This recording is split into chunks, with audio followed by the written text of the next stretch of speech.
Il-G7 għandu jiżgura li l-iżvilupp globali jippermetti li jkun hemm arranġamenti protettivi wiesa u selettivi. Dawn l-arranġamenti għandhom ikunu maqbula żona b'żona fid-dinja. Għal dan il-membru parlamentari Ewropew Alfred Sant, meta kien jitkellem dwar sqarrija tal-Kummissjoni Ewropea dwar it-tejjiet għas-summit tal-G7. Summit li se jsir fil-Ġermanja bejn is-7 u id-9 ta' Ġunju.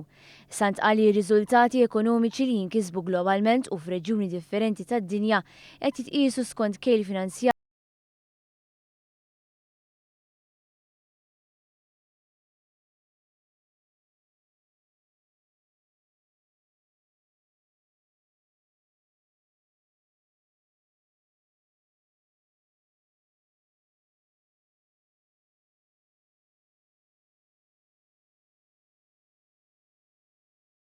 akbar ekonomiji fid-dinja li huma l-Istati Uniti, ir-Renju Unit, il-Ġermanja, Franza, l-Italja, il-Ġappun u l-Kanada.